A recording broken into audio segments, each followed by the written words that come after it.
Halo anak-anak, kita bertemu lagi di pembelajaran IPA ya. Pada kesempatan kali ini kita akan belajar tentang sistem peredaran darah pada manusia. Dengan kompetensi dasar dari 3.4 menjelaskan organ peredaran darah dan fungsinya pada hewan dan manusia, serta cara memelihara kesehatan organ peredaran darah manusia. Untuk indikator pencapaiannya ada 3.4.1 menjelaskan organ dan fungsinya pada sistem peredaran darah pada manusia, 3.4.2 menjelaskan proses peredaran darah pada manusia, 3.4.3 menjelaskan gangguan atau penyakit pada organ peredaran darah manusia, dan 3.4.4 menjelaskan cara memelihara organ peredaran darah pada manusia. Tujuannya, melalui video pembelajaran ini nanti anak-anak mampu menjelaskan sistem peredaran darah pada manusia dengan tepat. Hai Desti, kamu lagi ngapain? Lagi olahraga dong, Bim. Wah, keren kamu Des. Aku ingin rajin berolahraga, Bim, mulai sekarang. Agar sistem peredaran darah di dalam tubuhku berjalan dengan lancar dan tentunya menjadi lebih sehat. Sistem peredaran darah itu apa Des? Tentunya berfungsi untuk mengalirkan nutrisi dan oksigen ke seluruh tubuh yang berperan dalam proses metabolisme tubuh kita. Oh, begitu. Terus, sistem peredaran darah terdiri dari apa saja Des? Nih, Bim, aku punya informasinya. Yuk kita simak. Yang pertama, ada jantung, di mana jantung ini merupakan organ manusia yang sangat penting untuk kehidupan manusia. Fungsinya sendiri yaitu untuk memompa darah ke seluruh tubuh, letaknya di rongga dada sebelah kiri dengan ukuran sekepal tangan atau kurang lebih 300 gram.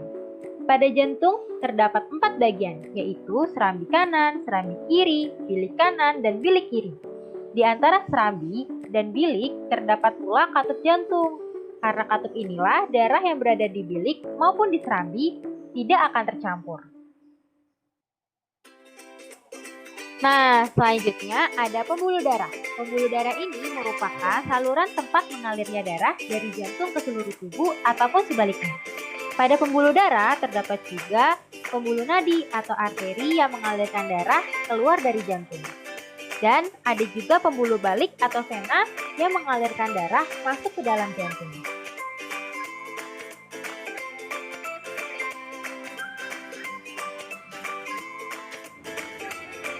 Jadi, sistem peredaran darah terdiri dari organ jantung dan pembuluh darah, baik itu arteri dan juga vena.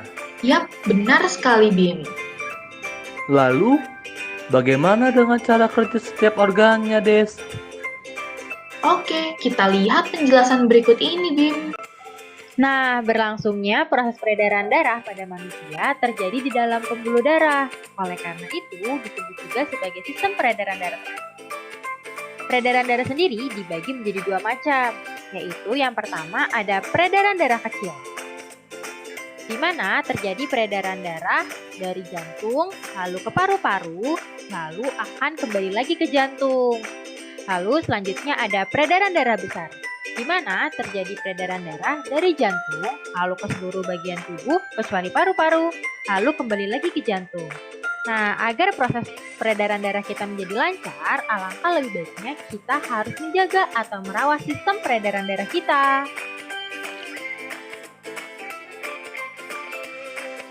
Nah, itu tadi cara kerja sistem peredaran darah manusia, Bim. Jadi, dengan berolahraga secara rutin dapat menghindari tubuh dari berbagai macam penyakit loh.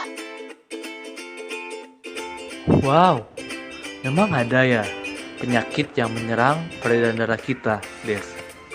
Ada, Bim. Nih, kita lihat informasi berikut. Penyakit pada organ peredaran darah yang pertama, hipertensi. Hipertensi ditunjukkan dengan tingginya tekanan darah. Gejala yang terjadi pada hipertensi ini jantung berdebar-debar, sesak napas saat kerja yang berlebihan, badan terasa lemah, serta kepala menjadi pusing. Yang kedua, varises, di mana varises ini terjadi karena terlalu lama berdiri atau kerja yang banyak menggunakan kaki. Gejalanya tampak tonjolan berbelok-belok berwarna biru. Yang ketiga, anemia, di mana anemia ini disebabkan oleh luka yang mengeluarkan banyak darah, kekurangan zat besi, atau adanya penyakit seperti kanker tulang. Gejalanya, badan mulai lelah dan seringkali kita merasa pusing. Yang keempat, hemofilia. Hemofilia terjadi karena adanya kelainan yang menyebabkan darah sulit membeku jika terjadi luka. Penyakit hemofilia ini merupakan penyakit keturunan. Gejala yang paling sering muncul pada hemofilia adalah lebam di kulit. Yang kelima, aterosklerosis, di mana aterosklerosis ini terjadi karena terbentuknya kerak keras yang berasal dari senyawa lemak di bagian dinding pembuluh nadi. Gejalanya nyeri di daerah dada, terasa lemah, sesak nafas, detak jantung tidak teratur, mual, dan berkeringat. Dan yang terakhir, talasemia, di mana talasemia ini terjadi karena bentuk sel darah merah yang tidak beraturan. Hal inilah yang menyebabkan daya ikat sel darah merah terhadap oksigen dan karbon dioksida berkurang.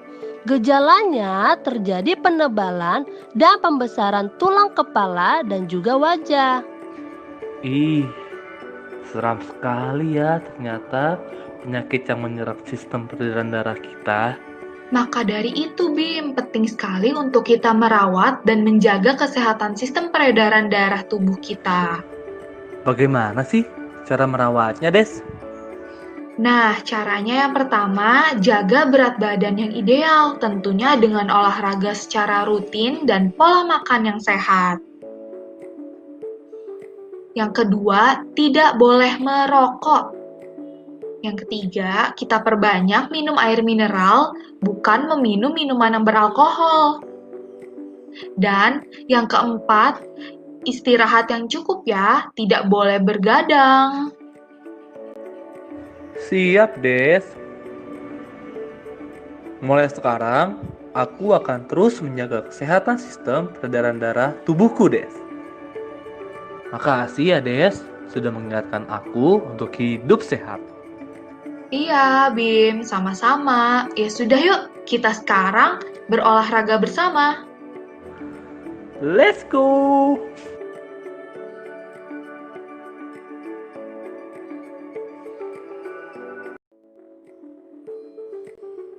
Semoga video ini bermanfaat. Bye!